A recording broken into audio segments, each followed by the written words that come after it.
បាទជាពីសួរបងប្អូនទាំងគ្នាបាទឥឡូវនេះឆ្នាំ1000លីត្រយើងបានសម្រេចរាល់ 100% ហើយបងប្អូនណាបាទនៅខាងមុខខ្ញុំនេះគឺជាប្រភេទម៉ាស៊ីនផលិតទឹកពិសាបរិសុទ្ធបាទខណៈ1000លីត្រដែលយើងតម្លើងសម្រិតសម្រាំងមែនតើបាទជូនអតិថិជនយើងបាទហើយ1000លីត្រយើងរៀបទៅតាមស្តង់ដារ1000លីត្របងប្អូនណាមុខកាត់សាមអ៊ីណុកយើងប្រើក្បាលស្មាច់ធំបាទយើងដើម្បីយើងឲ្យត្រូវនឹងຂະຫນាតផុន1000លីត្រចឹងណាបងប្អូនបាទយើងប្រើប្រភេទ AO សបកសបាទគឺយើង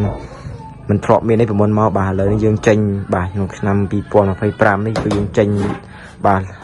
សមិទ្ធផល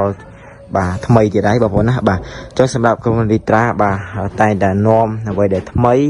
ហើយមិនភ្លេចទេគុណភាពទឹកបាទយើងនៅធានាគុណភាពទឹកជូនបាទគ្រឿងបន្លាស់ល្អបាទសេវាកម្មជាងមានឯកទេស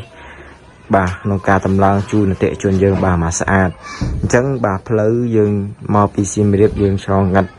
បាទមិនថាផ្លូវទឹកផ្លូវគោកយើងទៅឆ្ពោះទៅតម្លើងម៉ាស៊ីនជូនអតិថិជនយើងទាំងអស់បាទគឺមិនលីត្រាបាទមិនថាភ្នំមិនថាព្រៃមិនថាទឹកបាទយើងទៅតម្លើងជូនបាទដោយសុវត្ថិភាពហើយសម្រស់ស្រស់ស្អាតម៉ាស៊ីនបាទអញ្ចឹងបាទស្តែន2000លីត្រមួយទឹកឆៅមួយទឹកឆ្អិនបងប្អូនបាទយើងស្តុបទឹកឆ្អិនមួយទឹកឆៅមួយបាទហើយយើង1000ស្លាប់មេរោគ UV បាទមាន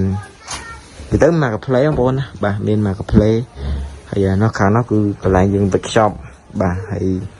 យើងមានព្រីដល់2កដងបាទមានច្បាប់អាជ្ញាប័ណ្ណហើយនឹងឯកសារដែលយើងភ្ជាប់ធានាជាមួយម៉ាស៊ីនបាទចឹងជាចុងក្រោយបងប្អូនបើសិនជាបងប្អូនមានចំណាប់អារម្មណ៍កុំភ្លេចក្រុមនីត្រា Cambodia